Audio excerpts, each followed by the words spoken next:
My name is Jamie, and this is the vlog for December 22nd. It is about 8:30 at night. My husband's putting the kiddo to sleep, and I'm up here in the bedroom cuddling with the dogs, hanging out, making my vlog long overdue. So, I've decided I'm not going to apologize for not doing vlogs every day. I will keep doing my best to do so, but if I'm not, there's usually a really good reason. And lots of times that's doing other stuff that is valuable equally, if not more, than this.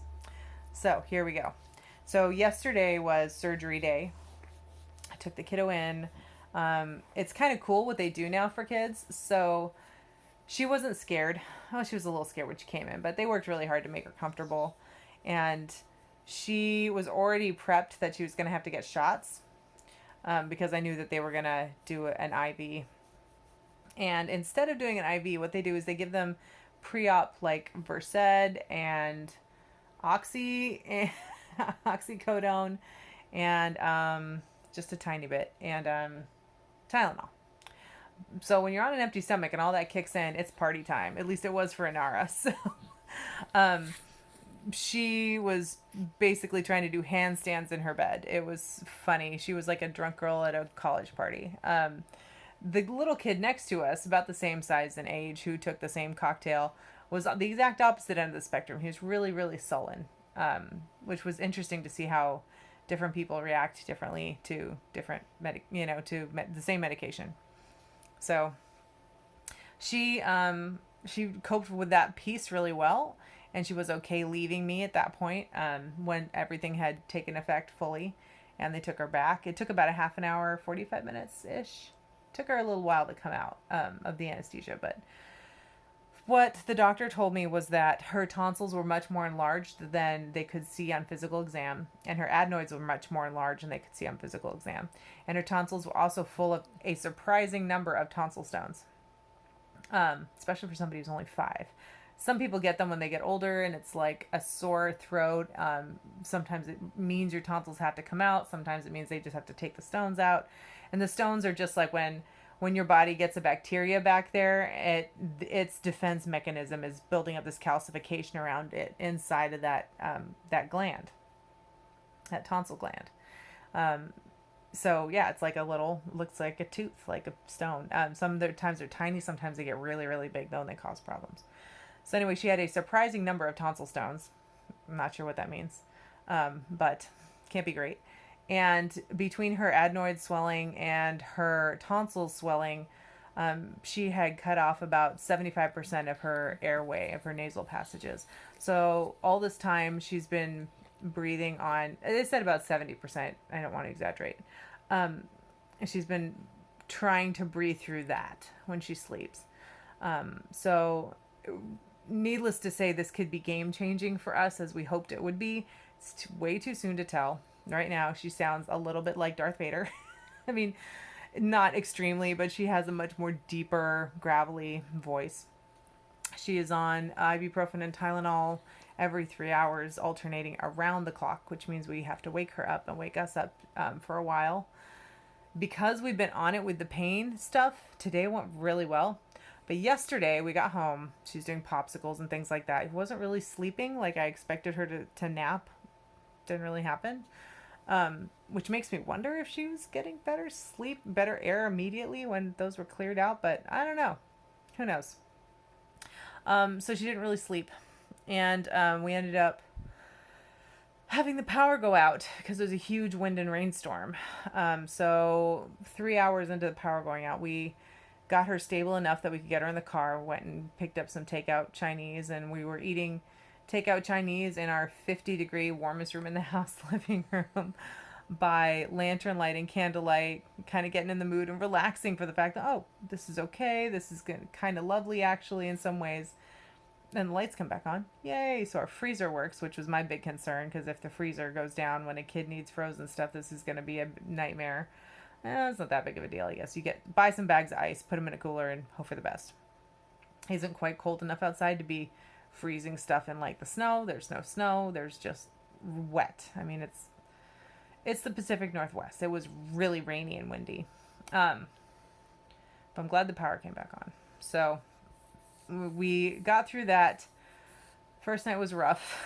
and it was on me mostly, and that's fine. My husband did get up and alternate shifts with me for meds after I got her to sleep, but she didn't really get to sleep and stay asleep until like close to 9:15, and her next med was at 9:30, so I had to wake her up to give her that, and she did not want to wake up, which was a good sign. She needs to rest and get some sleep, and heal. Hi, Apollo. So that was yesterday.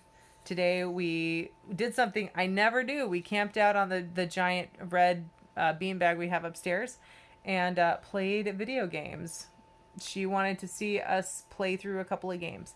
So we played through Abzu. Eric, I know you're watching. ABZU. It's a super relaxing like swim through game. She can't do the controls very well, but we got her like a controller that's kid sized so she can play around with it. And we played Fall Guys for a while, and we played Contrast, which was interesting. So my husband thought Contrast was completely kid friendly, but we had to have some discussions during it of some of the things the characters were doing, like, hey, it is not okay for somebody to treat you like this. It's not okay for you to treat someone like this, that kind of thing. And she gets it, she really does. She's a very smart kid. And I'm excited to see what kind of adult, she ends up growing into. She's a pretty bright girl right now. Anyway, we got through Contrast, and we went up for a drive because in the car she falls asleep. So we got her to take a nap in the car while we did like some grocery pickup from Target and returned some of the flooring I didn't need that I bought for the platform to finish off the platform, which is almost done. Need some rubber borders on it and done, which is fabulous. One more thing off the checklist. Yay. And what else did we do? I don't know. Picked up some stuff. Oh, we did stop by and see some friends and returned a saw we borrowed from them to do the flooring. They just gotten back from an anniversary vacation at Seaside, and they brought Inara a little Christmas present. They got her big blue stuffed dragon, and she already loves it. The snoring you hear is not Inara; it's my dog.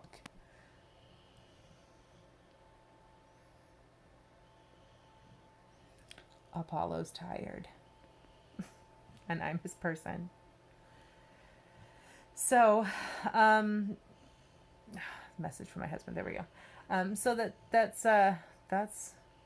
where we're at. We are at night 2. We are hoping this goes well. Unfortunately, when the power blew out, our washing machine was running, and we saw a big spark and heard a big boom and smelled like something electrical was cooking. And our washer is toast. Oi. So luckily, a friend of mine, a client / friend of mine who doesn't live far from here, moved into a new house about a year ago and moved her own washer and dryer into it. Didn't feel like selling the other ones and just kind of kept them in a garage for a rainy day. So I'm trading her some sessions for some training sessions for a washer, which is amazing and great timing right now because things are skinny. So skinny, but not undoable. Anyway, how do I feel about this? I am very impressed with the way I kept my shit together yesterday. It was a great reminder that, like, no matter what, I think all this time being cooped up in the house is what's created this anxiety stuff. This and some of the hormone bull stuff I'm going through. But in a crisis, I'm good. Like, that's where I shine, I kept my stuff together.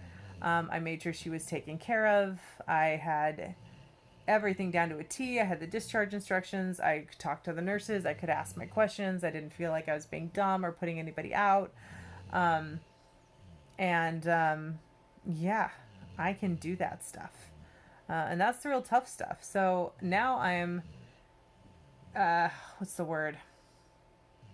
Cautiously optimistic and relieved. Everything I check off the list, getting the platform done, having a backup for the washer, everything I check off the list gives me a little more peace and relief and excitement. So I'm going to keep checking things off. Tomorrow I actually have clients. I have like 5 clients. Yay, it's amazing. Well, 5 sessions, 5 different clients.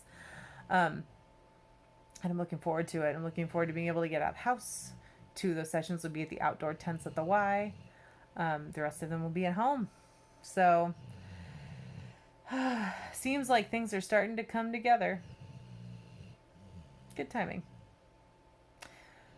Anyway, I'm Jamie, and today was pretty good. Tomorrow will be even better.